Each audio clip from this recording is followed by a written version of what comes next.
I'm Brandon Cullins, and I want to talk to you a little bit about horses that are a little bit stiff to one direction.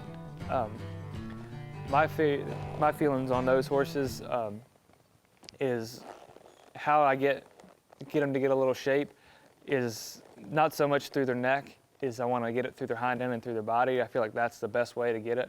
I feel like one that's naturally stiff to one side is never really going to want to go make a move around a barrel and just curl its face around.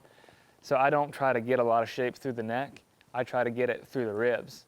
And the way I do that is I start by, I'll keep them, they want to be stiff, so I keep them stiff.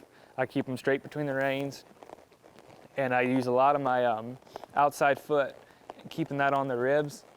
And I want to really make sure they're driving forward. I'm more focused on the hind end. I'm pushing up from behind. So I start by squeezing my reins, bumping them up, and keeping that my calf back here in the center of the ribs so that their body doesn't float away. Because I feel like one that's stiff to one direction, usually that direction they want to lock their knees and they want to kind of get bracy this way. So I try to keep that hind end pushing, that way that keeps that front end up and pulling. Because if that hind end gets out behind them, then I feel like that's where when they're going to brace. So that's where I first start, is pushing them, keep them straight between the reins like this, pushing that hind end up, squeezing my reins up, and making them kind of use their front feet to pull themselves around. And then once I get that pretty good, then I might ask for a little bit of shape, just kind of see their eye, corner of their eye, maybe their eyelashes, and pulling around. And then I'll, once I get that done, then I can, if they want to get real sticky in their shoulders, one thing that Cassie actually taught me was I'll go up there and put my toe up in their shoulder and really make them cross those front feet over. And that, to me, really breaks these ribs loose. And that's how you get your shape. You won't ever really get it in their neck, because I do feel like when you pull one's neck around, you stop those front feet, and that's going to make them stiffer back through their body.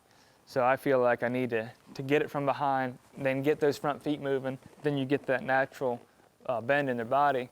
I feel like with my colts and horses, when they run, I tune them all pretty straight. Like I don't tune a lot of shape in them, but I feel like when they run kind of round like they run around through their body. But I feel like it's natural for them. I'm not pulling the face to get it to stop those front feet. I'm getting it through their body. So I feel like as long as you keep that hind end coming, keep the ribs up underneath themselves, keep those feet from getting out here like this. That's why I use my foot, put it up in their shoulder and push that back underneath of them. That way that front foot comes this way and pulls. Then naturally, they're not, when they make that move, the ribs are going to get round on their own. Like you don't have to do it, they do it on their own.